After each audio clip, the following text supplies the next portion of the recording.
Hello everyone, स्वागत है आपका अपने YouTube channel AC study classes में। आज का हमारा टॉपिक है छायावाद।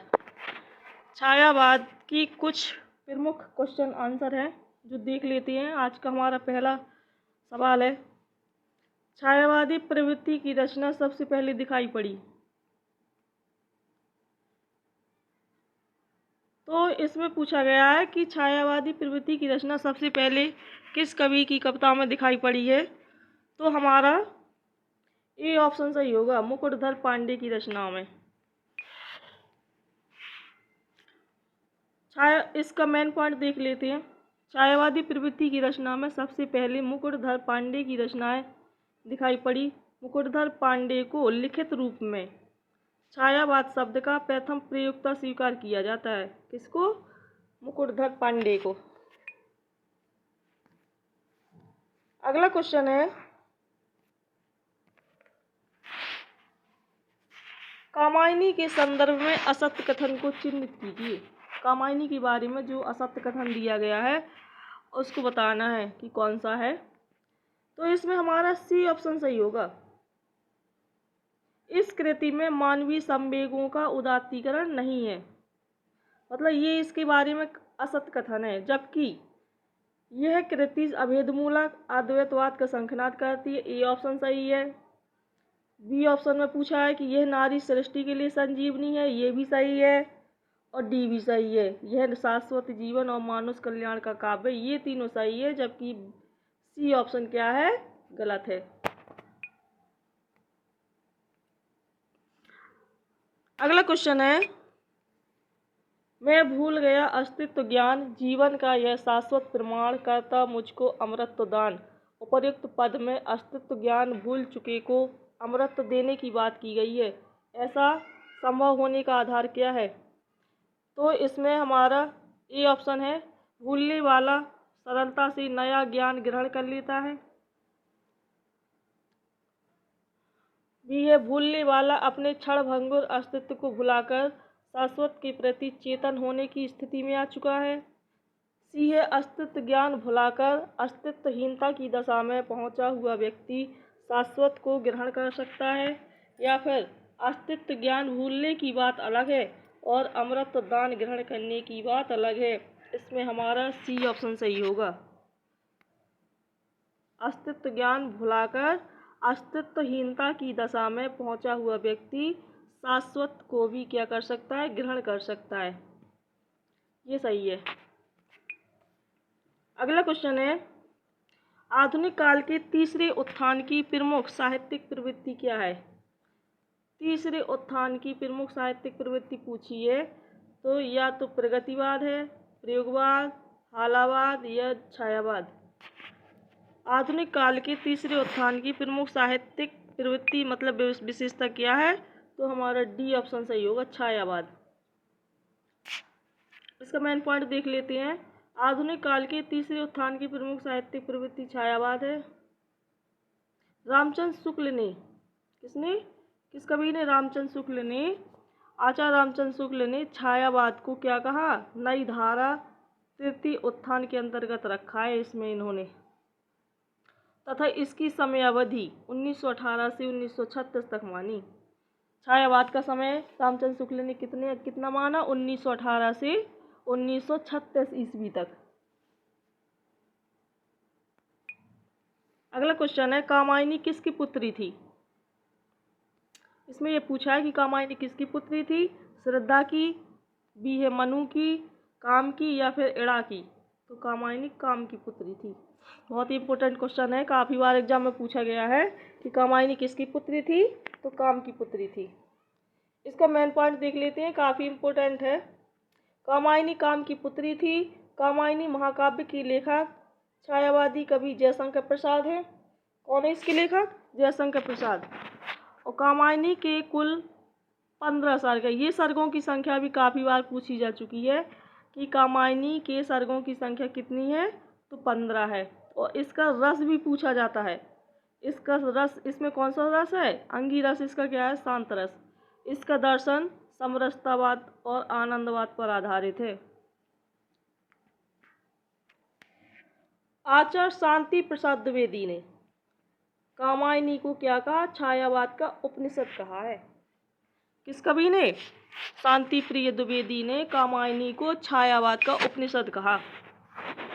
अगला क्वेश्चन है, प्रसाद की गीत कला का उत्कृष्ट रूप उनके किस संकलन में दिखाई देता है? जयशंकर प्रसाद की गीत कला का उत्कृष्ट रूप किस संकलन में दिखाई पड़ता है? झरना में, आंसू में, तरंग में या फिर लहर में? तो हमारा डी ऑप्शन सही होगा, लहर में।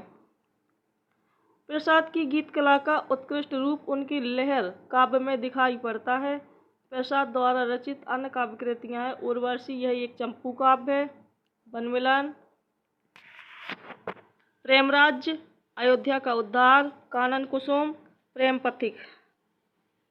अगला क्वेश्चन है, किस कवि की कृति को छायावाद का घोषणा पत्र कहा गया?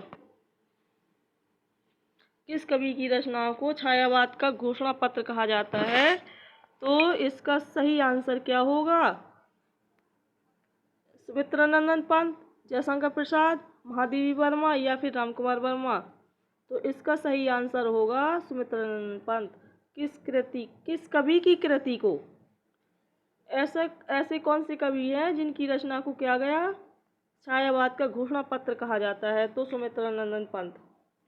और उनकी कौन सी रचना? सुमित्रानंदन पंत द्वारा रचित पल्लव को छायावाद का घोषणा पत्र या मैनिफेस्टो कहा जाता है। पंत जी को संवेदनशील इंद्रिय बोध का कवि भी कहा गया। ये दोनों पॉइंटों को हेडलाइन बना लेना, इनके नीचे अंडरलाइन कर लेना, ठीक है, क्योंकि ये काफ़ी बार एग्जाम में पूछा जाता है। ऐसे क्वेश्चन बार बार रिपीट होते रहते हैं। सुमित्रानंदन पंत द्वारा रचित पल्लव को छायावाद का घोषणा पत्र का या मैनिफेस्टो कहा जाता है। और पंत जी को संवेदनशील इंद्रिय बोध का कवि भी कहा जाता है।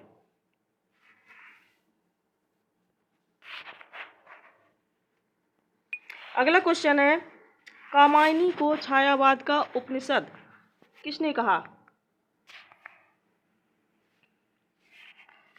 तो किसने कहा? शांति प्रिय द्विवेदी ने। डी ऑप्शन सही। कामायनी को छायावाद का उपनिषद किसने कहा? शांति प्रिय द्विवेदी ने। अगला क्वेश्चन है, देखो ये वाला जो अगला क्वेश्चन है ये काफ़ी बार एग्जाम में पूछा गया है, नोट कर लेना इसको। देखिए जो क्वेश्चन बार बार रिपीट होते रहते हैं, जो काफ़ी इम्पोर्टेंट है, उनको आप लोग नोट कर लिया करो, क्योंकि अक्सर यही एग्जामिनर क्या होता है, यही क्वेश्चन को बार बार रिपीट करता रहता है। तो ये कई बार पूछे जा चुके हैं। जैसे ये वाला है कि नारी तुम केवल श्रद्धा हो। अब ये कई बार एग्जाम में देखा गया है, काफ़ी टीजीटी पीजीटी में भी, एसआई में भी पूछा गया था। सॉरी, एसआई में नहीं, अभी जो जीआईसी वाला टीजीटी का एग्ज़ाम हुआ था उसमें भी इसको पूछा गया था। तो नारी तुम केवल श्रद्धा हो, यह पंक्ति किस रचना में है? तो यह पंक्ति किसमें है? ये ऑप्शन कामायनी में, साकेत में, चंद्रगुप्त में या भारत भारती में? तो इसका ये ऑप्शन सही होगा, ये कामायनी से ली गई है। नारी तुम केवल श्रद्धा हो, यह पंक्ति जयशंकर प्रसाद द्वारा रचित महाकाव्य कामायनी। कामायनी क्या है? एक महाकाव्य है। ये किस सन में? 1935 ईस्वी से लिया था। कामायनी में 15 सर्ग हैं और इसका मुख्य जो छंद है वो ताटक छंद है। कौन सा छंद है? ताटक छंद। ये भी पूछा जाता है कि कामायनी में सर्गों की संख्या कितनी है? तो 15 है। और छंद कौन सा? ताटक छंद।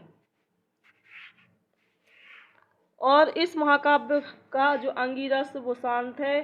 चंद्रगुप्त 1931 इनकी जी और भी रचना है। जयशंकर प्रसाद का एक नाटक है। क्या है ये? चंद्रगुप्त 1931 में लिखा गया था, जयशंकर प्रसाद का नाटक है। साकेत 1931 तथा भारत भारती 1912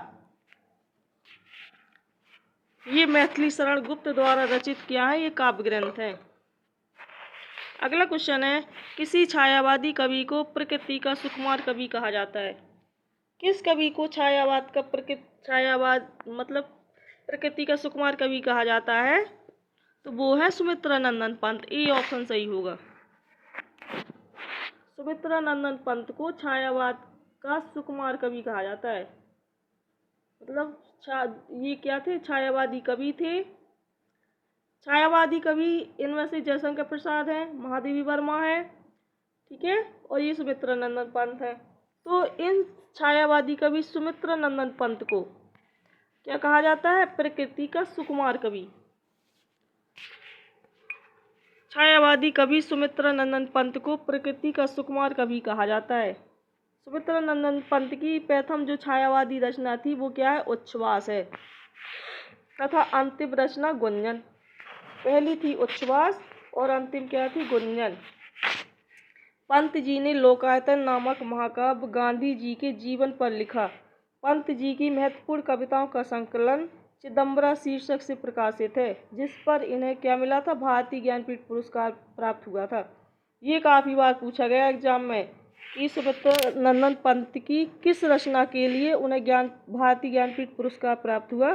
तो कौन सी रचना थी? चिदंबरा के लिए। पंत जी को संवेदनशील इंद्रिय बोध का कवि भी कहा जाता है। अगला क्वेश्चन है,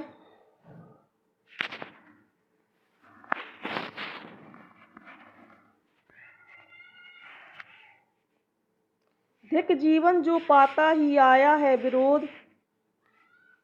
इस पंक्ति में किसके जीवन सत्य की अभिव्यक्ति मिलती है? सूर्यकांत त्रिपाठी निराला की, हनुमान की, लक्ष्मण की या विभीषण की?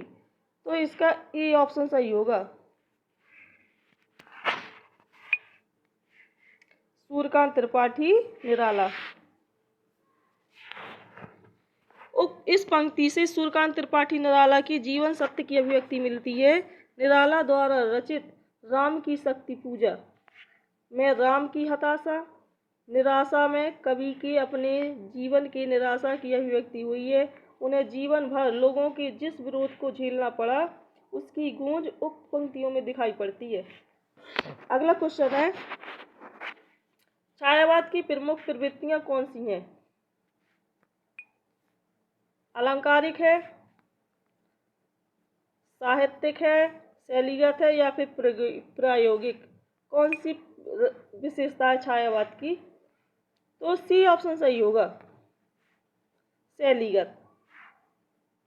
छायावाद की प्रमुख प्रवृत्तियां कौन सी है? शैलीगत है।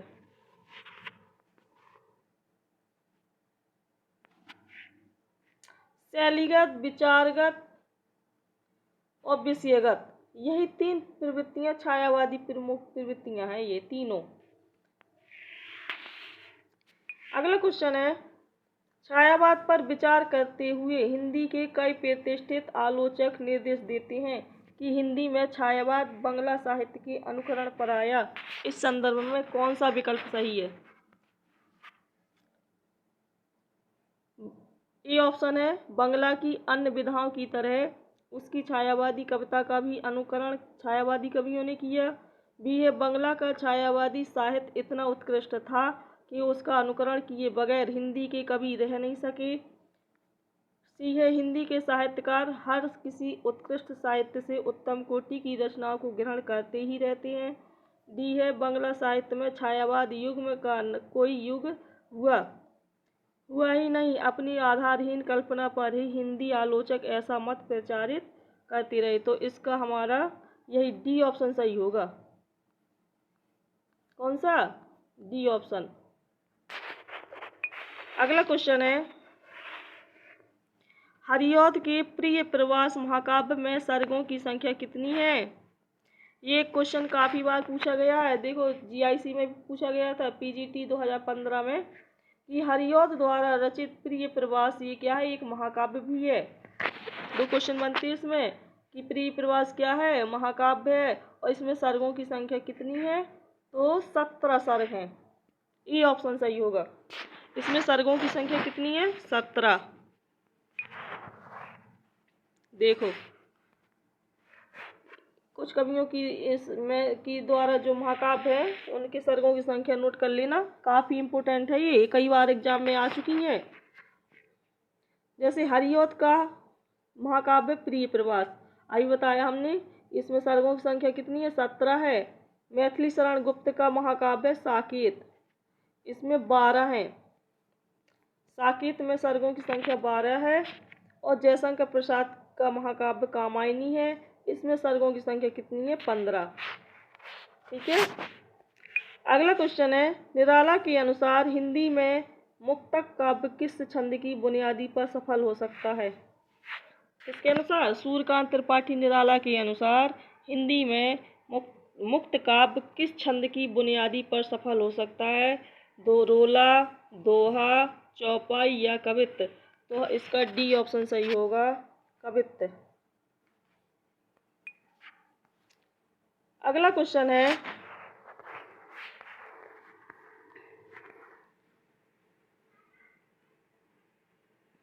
इसका मेन पॉइंट थोड़ा देख लीजिए। जो ये कवित्त है, इसको सूर्यकांत त्रिपाठी निराला ने हिंदी का जातीय छंद कहा है। क्या कहा? हिंदी का जातीय छंद। अगला क्वेश्चन है, कलाधर उपनाम से रचना करने वाले का नाम क्या था? कौन से कवि थे जो कलाधर के उपनाम से रचना करते थे? सुमित्रानंद पंत, सूर्यकांत त्रिपाठी निराला, महादेवी वर्मा या जयशंकर प्रसाद? ये क्वेश्चन देखो कितनी बार रिपीट हुआ है और ये बार बार आगे भी पूछा जाएगा 2023 में। ये बार बार पूछा जाता है। देखो दिल्ली के भी में पूछा गया था, पीजीटी 2015 में, पीजी 14 में, यूपी पीजीटी 2003 में, 2000 में काफ़ी बार पूछा गया कि कलाधर उपनाम से रचना करने वाले का क्या नाम था? तो क्या नाम था? जयशंकर प्रसाद। हमारा डी ऑप्शन सही होगा, जयशंकर प्रसाद।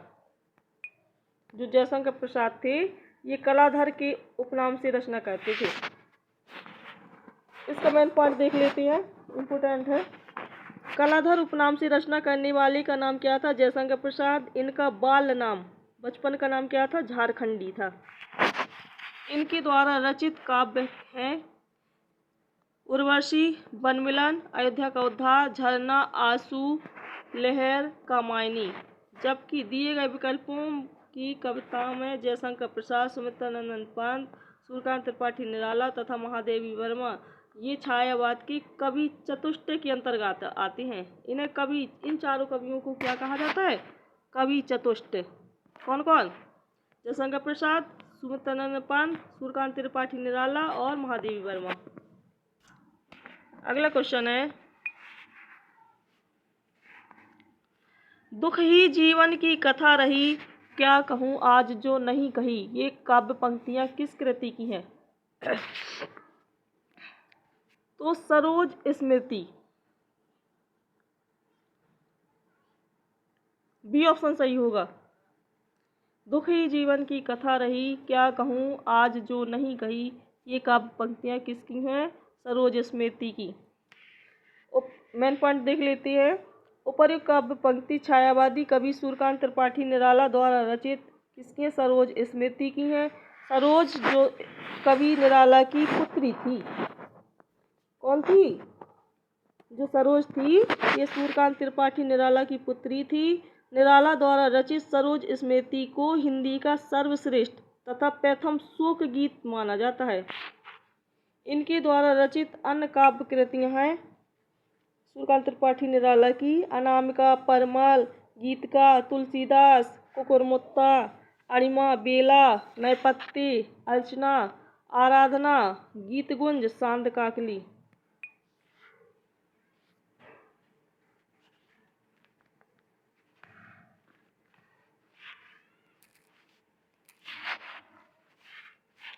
अगला क्वेश्चन है, उपर्युक्त काव्य पंक्ति, ये तो पढ़ गया था। अगला क्वेश्चन है, स्नेह निर्झर बह गया, रेत ज्यों तन रह गया, उपर्युक्त गीत किस कवि का है? स्नेह निर्झर बह गया, रेत ज्यों तन रह गया, ये किस कवि का गीत है? तो ये किसका है? जयशंकर प्रसाद का है या फिर सूर्यकांत त्रिपाठी निराला का, नरेंद्र शर्मा का या राम कुमार वर्मा का? बताइए। तो ये किसका है? हमारा बी ऑप्शन सही होगा, सूर्यकांत त्रिपाठी निराला। स्नेह निर्झर बह गया, रेत ज्यों तन रह गया उपर्युक्त गीत सूर्यकांत त्रिपाठी निराला की अणिमा काव्य में संकलित है।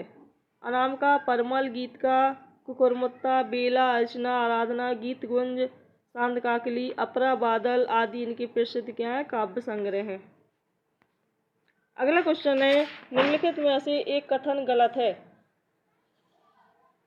गलत कथन को बताना है कि इसमें कौन सा है। कामायनी प्रसाद द्वारा लिखा गया महाकाव्य है। आशु जयशंकर प्रसाद द्वारा लिखित खंडकाव्य है। काव्यकला तथा अन्य निबंध प्रसाद द्वारा रचित निबंध संग्रह है, या फिर इरावती प्रसाद द्वारा लिखी गई कहानी है। तो इसका कौन सा ऑप्शन सही होगा? इसका डी ऑप्शन सही होगा कि इरावती क्या है, जयशंकर प्रसाद द्वारा लिखी गई ये कहानी है।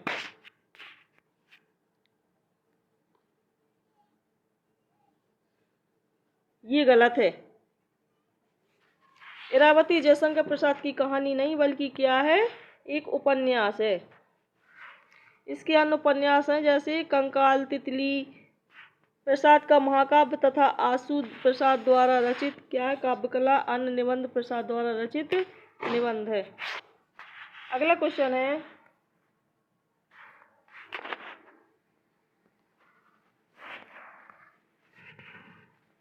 छायावाद की निम्नलिखित विशेषताएं हो सकती हैं। कौन कौन सी हो सकती हैं? क्रम से लगाना है। विशेषण विपर्य, स्वच्छंद भावावेश, मूर्ति विधान या इतिवृत्तात्मकता। कौन कौन सी हो सकती हैं? तो इसमें देखो,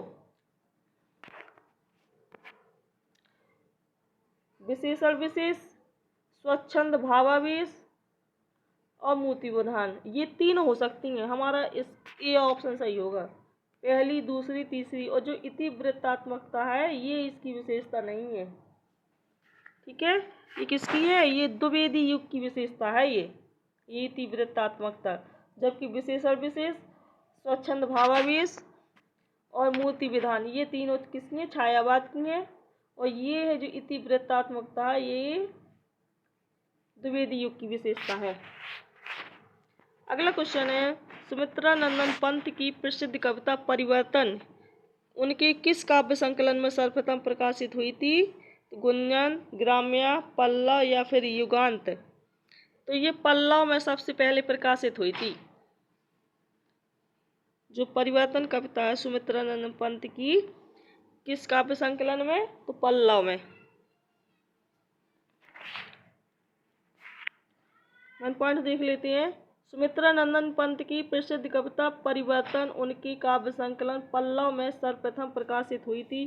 पल्लव के भीतर उच्छ्वास, आशु, परिवर्तन और बादल आदि रचना संकलित है।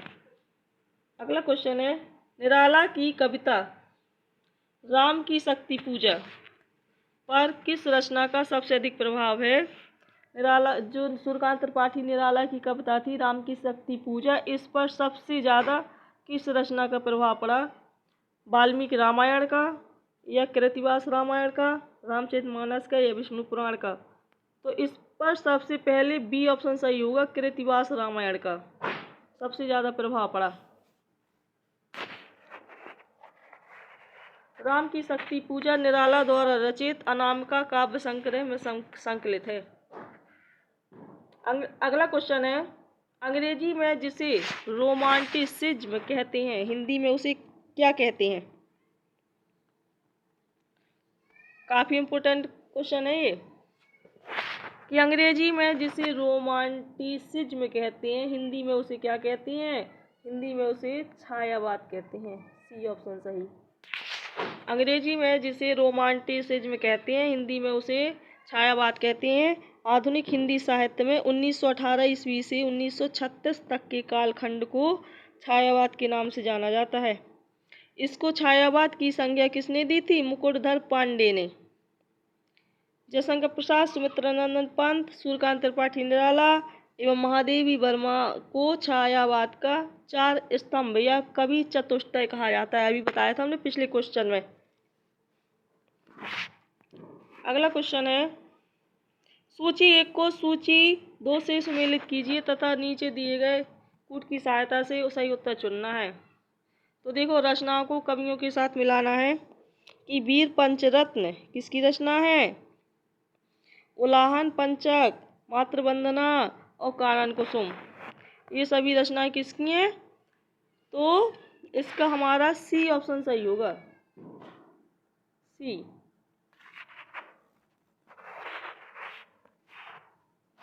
वीर पंचरत्न किसकी है? लाला भगवान दीन की।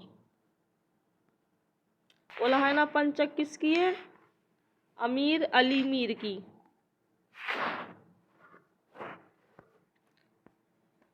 सी है मातृवंदना किसकी है? गिरधर शर्मा नवरत्न की। कानन कुसुम किसकी है? मुकुटधर पांडे की। अगला क्वेश्चन है, पंत जी की ग्राम्य कृति का संबंध किससे है? जो सुमित्रा नंदन पंत की जो रचना है ग्राम्य, इसका संबंध पूछा गया है इसमें कि किससे है? ग्रामीण परिवेश से, प्रगतिवादी दृष्टि से, कल्पना लोक से या फिर नई कविता से। तो इसका संबंध किससे है? सी ऑप्शन सही, सॉरी ए ऑप्शन सही होगा, ग्रामीण परिवेश से। पंत जी की ग्राम्य कृति का संबंध किससे है?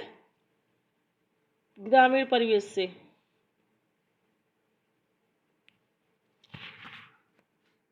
इसका मेन पॉइंट देख लेते हैं। पंत जी की ग्राम्य कृति का संबंध ग्रामीण परिवेश से। ग्राम्य कृति पंत जी की मुक्तक कविता है। एक क्या है? मुक्तक कविता। ये भी काफी बार पूछा जाता है, इसलिए इसको अंडरलाइन कर लेना, नोट कर लेना इस शब्द को। पंत जी की और भी रचनाएं हैं, जैसे बीड़ा, पल्लव, गुंजन, युगांत, युगवाणी, लोकायतन, जिसमें लोकायतन गांधी जी के चरित्र को लेकर क्या है? एक महाकाव्य है। अगला क्वेश्चन है, कामायनी की श्रद्धा का किसका प्रतीक है? बुद्धि का, मन का, हृदय का या आनंद का? तो जो कामायनी की श्रद्धा है ये हृदय का प्रतीक है। ये श्रद्धा किसका प्रतीक है? हृदय का। इसका मेन पार्ट देख लेते हैं। कामायनी की श्रद्धा हृदय का प्रतीक है। कामायनी में 15 सर्ग हैं, बता चुके कई बार। इसके मुख्य पात्र मनु, इड़ा, श्रद्धा, इड़ा, मानव हैं। इसके जो मुख्य पात्र है मनु, श्रद्धा और इड़ा और मानव। मनु मन का प्रतीक है, इड़ा बुद्धि का और तथा मान मन, जो मान है ये किसका प्रतीक है? मन का।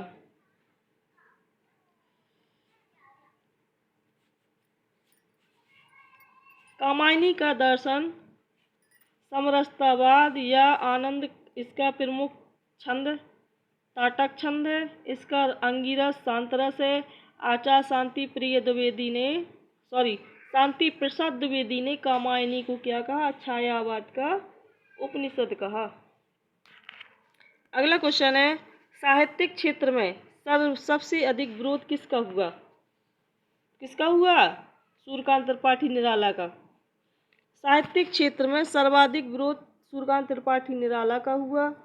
निराला जी एक कवि, उपन्यासकार, निबंधकार और कहानीकार थे। उनका व्यक्तित्व अतिशय विद्रोही और क्रांति तत्वों से निर्मित हुआ।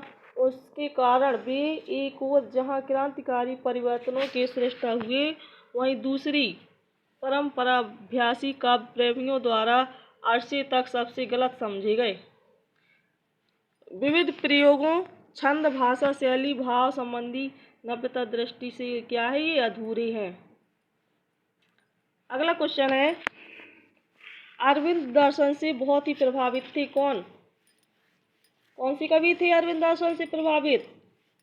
सूर्यकांत त्रिपाठी निराला थे, जयशंकर प्रसाद थे, सुमित्रा नंदन पंत थे या फिर महादेवी वर्मा?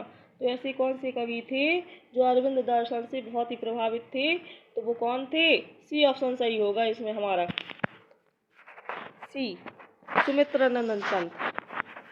जो सुमित्रा नंदन पंत थे, काफ़ी इम्पोर्टेंट क्वेश्चन है, कई बार पूछा गया है, ये नोट कर लेना इसको कि सुमित्रा नंदन पंत सबसे ज़्यादा अरविंद दर्शन से क्या थे? प्रभावित थे। तो गाइस, अगर आपको हमारा वीडियो अच्छा लगे, पसंद आया हो, तो इसी प्रकार की और वीडियो देखने के लिए हमारे चैनल को लाइक एवं सब्सक्राइब कीजिए।